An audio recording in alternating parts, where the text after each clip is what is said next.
असलेला मुरबे हे किनारपट्टीवरती कोळी समाज मोठ्या प्रमाणात आहेत। कोळी समाजाबरोबर आमचा आदिवासी समाज आहे, कारण की किनारपट्टी ही पूर्ण वाळवंट बंदरामुळे पूर्ण किनारपट्टी हा तिथला जो कोळी समाज यांचा धंदा सगळं त्यांचं सर्व काही उद्ध्वस्त होणार आहे। तसंच मुरब्याला जर झाली तर तिकडचा परिसर पूर्ण किनारपट्टीचा उद्ध्वस्त होणार आहे। या कोळी बांधवांच्या सोबत सर्वात महत्त्वाचा जर घटक त्यांच्यासोबत जर असेल तो आदिवासी समाज। बोटींवर काम करणारा कामगार वर्ग हा पूर्णपणे आदिवासी आहे आणि ह्या आदिवासी समाजाचं अतोनात नुकसान होणार, त्यांचा रोजगार जाणार आहे, त्याला विरोध केलेला आहे।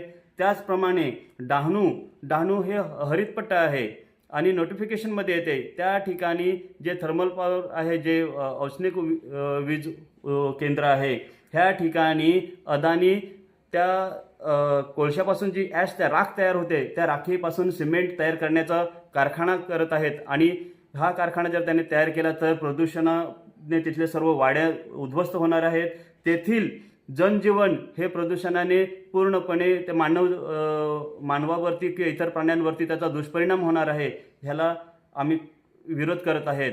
असे ह्या आंदोलनाचे मुद्दे आहेत आणि ह्या मुद्द्यांनुसार सर्वांनी ह्या 16 सप्टेंबरला परवाला जिल्हा कार्यालय पालघरच्या समोर अनेकांनी हजेरी लावावी, आम्हाला पाठिंबा द्यावा, कारण की मध्य प्रदेश, झारखंडपासून, यूपीपासून बऱ्याच ठिकाणचे आदिवासी लोकांचे आपल्या समाजाचे लोकांचे आम्हाला फोन आले आणि येण्याचा त्या लोकांनी प्रयत्न केला आणि येणार आहेत।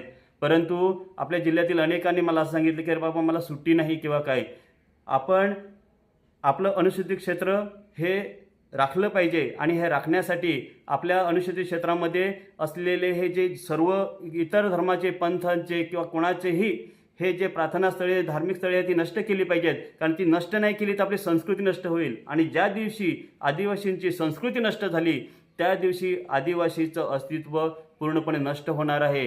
कारण की हे बोलतात की आम्ही सुखदुःखाला जातोय, परंतु तुम्ही जवळून जरा पहा, त्यांचं निरीक्षण करा, ते तेथील असलेल्या गावदेवाला वर्गणी देणार नाहीत, ते गावदेवांची, त्यांच्या कुलदेवांची पूजा करत नाहीत, ते नकळत त्या ख्रिश्चन धर्मामध्ये विलीन होत आहेत आणि आदिवासी संस्कृतीला विसरत आहेत। आदिवासी संस्कृती नष्ट करण्याचे हे जे षडयंत्र आहे, आदिवासी संस्कृती नष्ट झाली, आदिवासी क्षेत्र, अनुसूचित क्षेत्र नष्ट होणार आणि आदिवासी समाज नष्ट होणार आणि ह्याच्या हे प्रचंड मोठ्यामध्ये जे आपल्यावरती हे षडयंत्र आखलेलं आहे, ह्याला कुठेतरी तीव्र विरोध व्हावा म्हणून 16 सप्टेंबर रोजी बेमुदत पालघर कलेक्टरच्या समोर उलगुलान ब्रिगेड तसंच इतर आदिवासी समाज बांधव हे तीव्र आणि प्रचंड मोठ्या प्रमाणामध्ये आंदोलन करत आहेत, धरणे आंदोलन करत आहेत, जोपर्यंत मागण्या पूर्ण होणार नाही तोपर्यंत करत आहेत।